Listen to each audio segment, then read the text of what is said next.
Welcome to Political Frontline. This is an hour of history that troubles our minds and hurts our hearts. If you have a surplus of freedom, Russia will provide you with a place of their deprivation.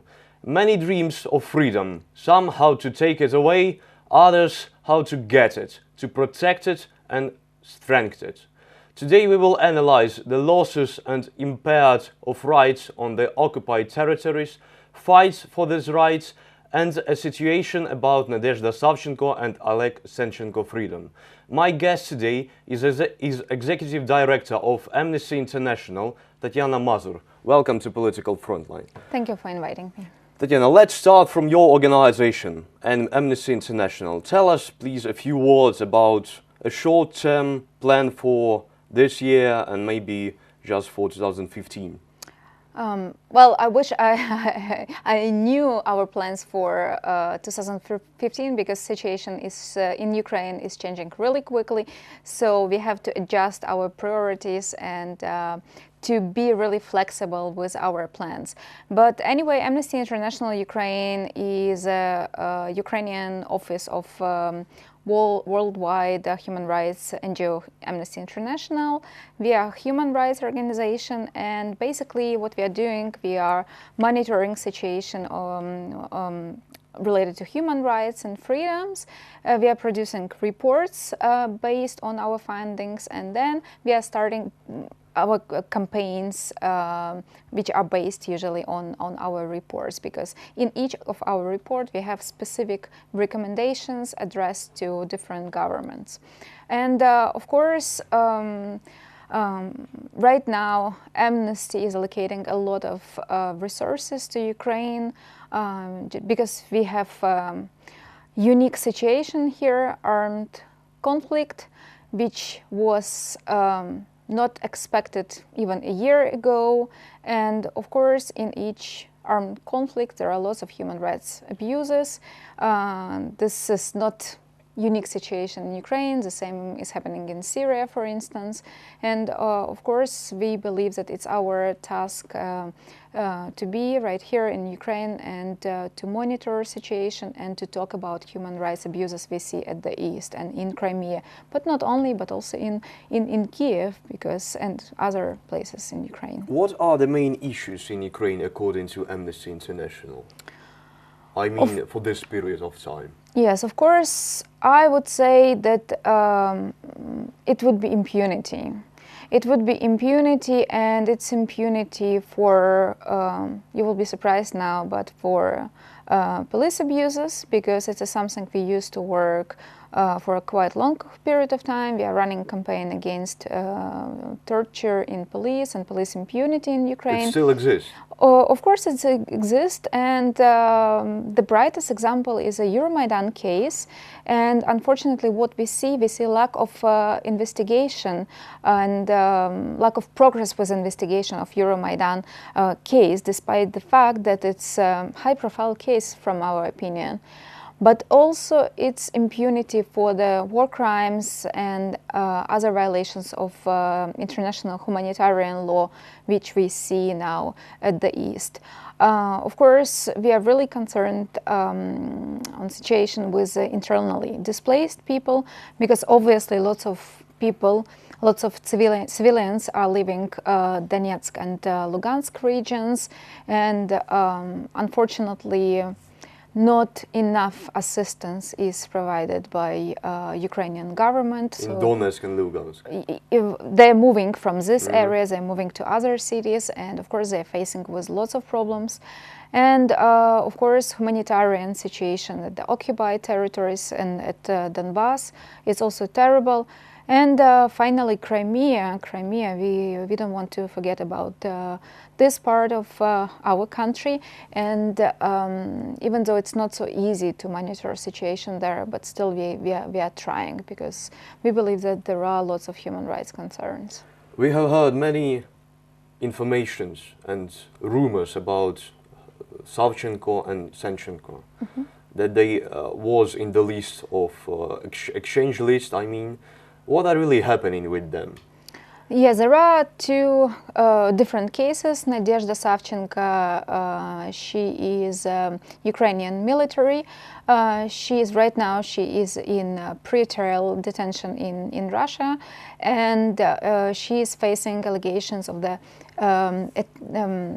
murder of a Russian journalist. And the biggest concern in this case, it's something what we can't explain, but in our opinion it should be explained, how she get to Russian territory, why she is in Russia. It's a really important question, because otherwise some people say that she was kidnapped. Yes, so that's why it's really important to find the question, to answer to this question, because otherwise it could be, for example, it could be like kind of like a presumption that she was kidnapped from Ukrainian territory, and obviously it would be a human rights violation. Second case, it's a case of Oleg Sentsov and other people from Crimea. It's a completely different situation. They are facing with an allegation of terrorism. And for instance, Oleg Sentsov, he is a famous film director, and he was a big supporter of Euromaidan. He took part in after Maidan. And when at the beginning of March 2014, he was supporting Ukrainian soldiers, and of course, and then he was arrested, and he's facing with those allegations. So that's why we have a suspicion that it might be related with his rather civilian position, and maybe not work, because he's a film director. So, but maybe this active position, that he was a participant of the peaceful protest, then that he was supporting Ukrainian army. So it might be related things. So, and if it is the case, he should be released, of course, we don't know. But also another aspect of his case is that he was complaining about ill treatment. He was getting threats of being raped, and it was done in order to make him confess. So again, we don't know what's going on with his complaints, and of course that's a human rights violation. And also another aspect of this case is his nationality, because he is stating that he is a Ukrainian citizen, and then that's a question what he is doing in Russia. And why he's there. So we have the same case that he was again kidnapped as Nadezhda Savchenko. Well, he was not kidnapped. He was in Crimea, so it's slightly different. But from legal point of view, also there are some unclear aspects which should be answered and should be dealt with. Do they both feeling well? Well, it's difficult to say, because we don't have a direct access, but what we heard from news that Nadezhda Savchenko is on hunger strike, and it's already more than 2 months, to my knowledge. We saw last pictures from court hearing, and of course it's obvious that she lost a lot of weight. She doesn't look good, and of course it's,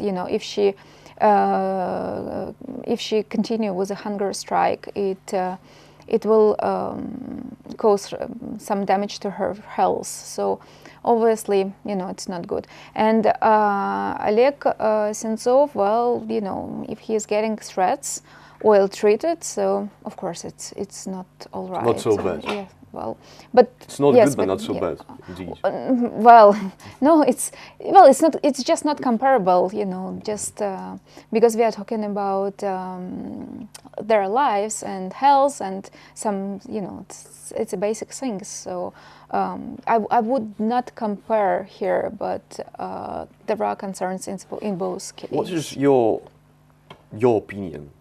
Will they get freedom? It's really difficult to say. I really hope so. That's why we keep working on those cases, and It's not just Amnesty International. I know that Nadezhda Savchenko is supported by lots of NGOs, both Ukrainian but also international NGOs, generally by international community, because she is a member of Ukrainian parliament. She was elected with Batkivshina party, and now she is a member of Parliamentary Assembly of Council of Europe. Of course, there are, so it's a really high profile case. And Oleg Sentsov, he is also getting lots of support, but also from art community, because he's a film director. It's just a hope. We don't have any guarantees. We don't know what is going to happen. And unfortunately, Russia, it's not the country with where the human rights standards are respected. It's actually opposite. And Russia is not a country where the rule of law is respected. Yeah, unfortunately it's not. So that's why, of course, we have just hope, no guarantees. I know that the office of Amnesty International is also located in Moscow. Do you cooperate with this office in some ways? Yes, sure. We are in contact with our Russian colleagues and on permanent basis. And I should explain here that we don't have different positions or different views. We are representing one big worldwide organization with the same principles. Absolutely, and with the same position regarding events or regarding some cases. So basically they are on the same page as our office or as our headquarters, which is in London. So we are just one Amnesty International. And sometimes, of course, we are even doing joint actions. It could be online actions, or for instance, they organize some actions in Moscow and we are doing the same actions in Kiev.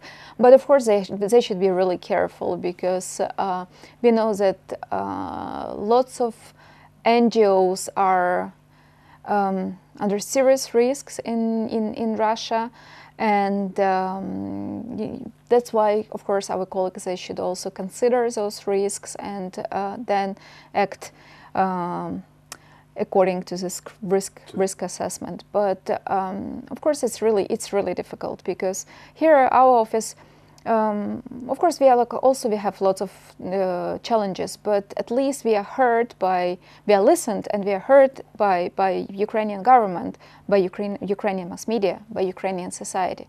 It's not the case in Russia. So they don't have a direct access to decision makers just ignoring them. It's really difficult to work with Russian society, because they're brainwashed by propaganda, by Russian propaganda, again, because there are lots of restriction of the freedom of speech, freedom of expression. There are only few free mass media. So of course, it's understandable, but still it's difficult to work in such environment. And finally, again, mass media, it's really difficult to communicate. Mass media don't want to. Communication, the Russian state for Russian, and the yes, exactly. For Russian office, it's really difficult when they're criticizing Russian government, media just not taking this information. Nobody is interested in this. So.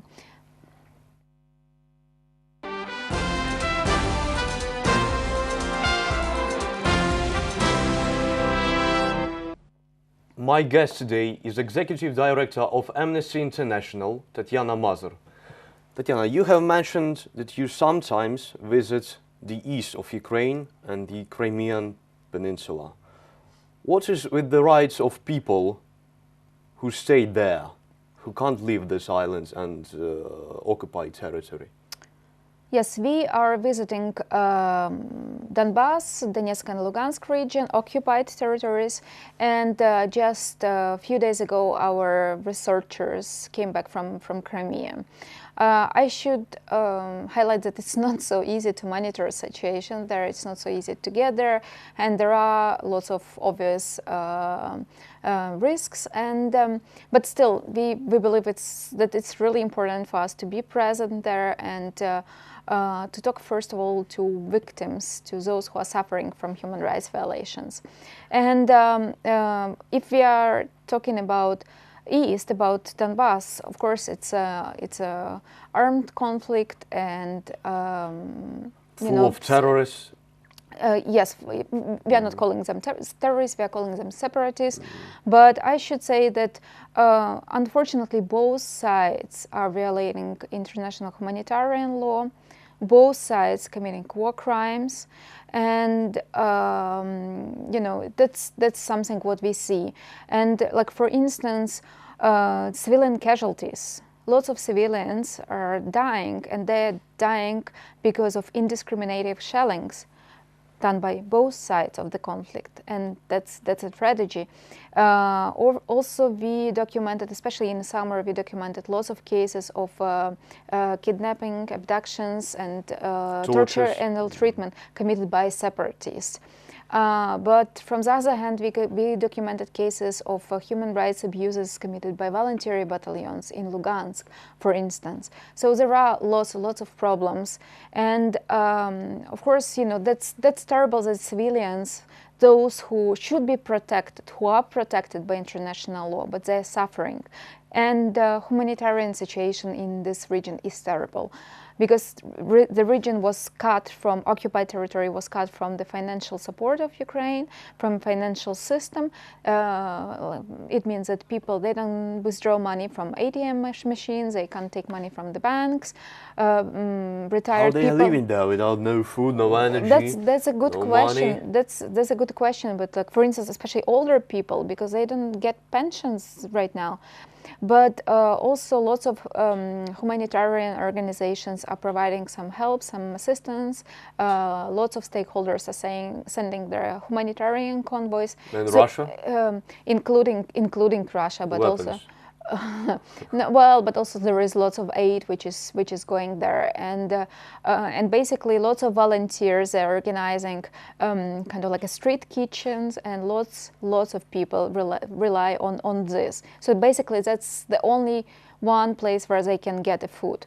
But also people, well, they're surviving in different ways. Lots of them are just selling whatever they can sell, everything what they can sell from their houses, but still it's really difficult. But also in the areas where the fighting are ongoing, civilians, they're just hiding in the basements. So we talked to people who had to live in the basements for weeks without heating, and it's Ukrainian winter, which is really cold, without electricity, without water, without enough food. Of course, it's horrible, and well, it's just maybe like the top of iceberg. If we are talking about the problems of this region. Just back in Crimea, Tatars and Ukrainian citizens they are left there, others with their eyes.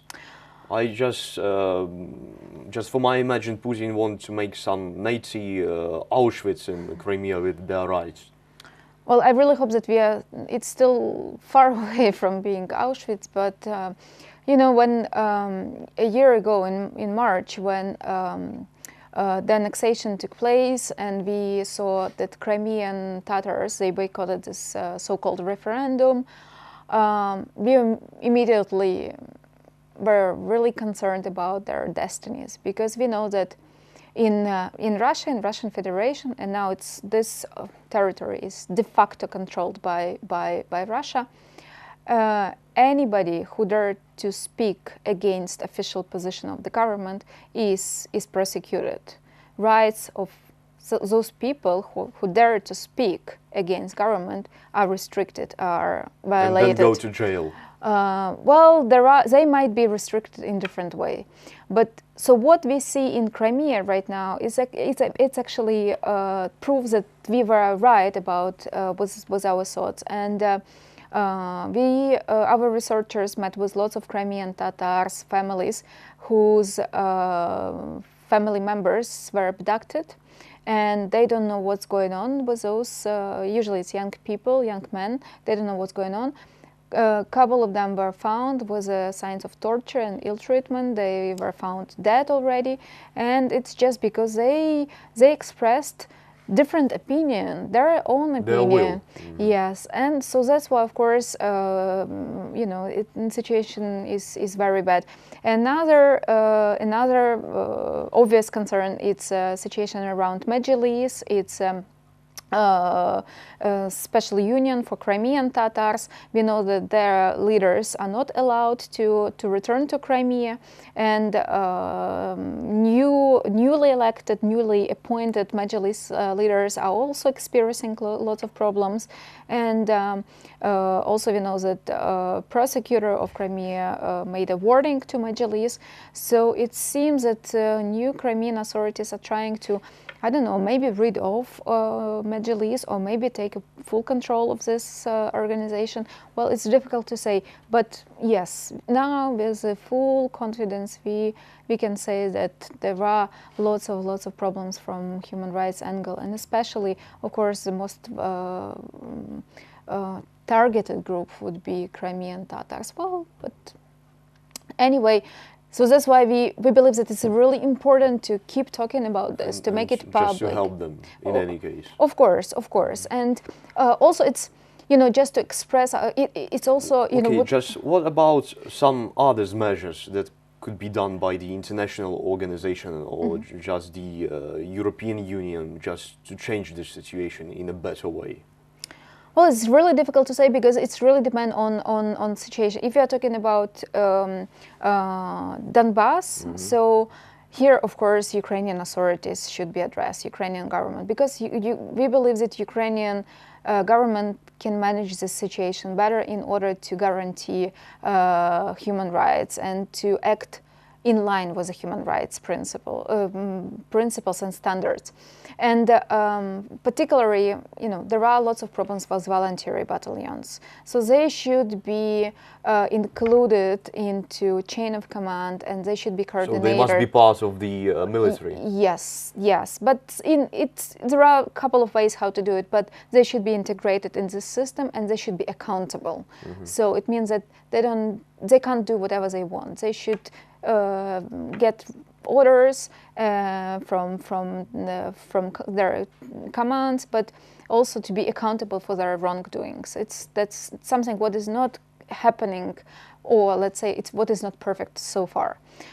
Secondly is to ensure that each complaint from about war crimes, about other human rights abuse should be considered and should be investigated effectively and promptly, and those who are guilty should be punished.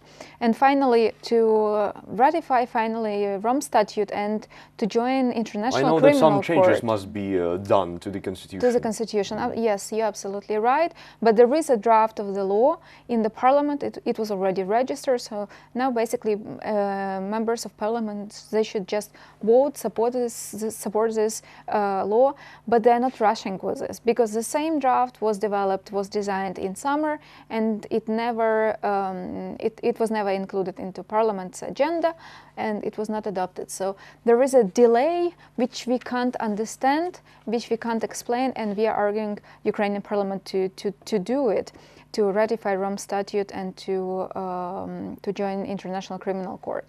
About Crimea, well, it's more difficult because, well, here, you know, more pressure should be done on Russian Federation, and of course it's really important to talk about it, not to forget about this. As I said, you know, that's important to tell the truth about everything what is happening in Crimea, but also it will be a huge sign for Crimean Tatars and for other people who are suffering from human rights violations. It will be a sign of solidarity, that they are not forgotten, that we are still supporting them and we are still thinking about them. That's so, Tatyana, on this positive note, our time is over. My guest today is Executive Director of Amnesty International, Tatyana Mazur. Thanks for being on Hard Talk. Thanks.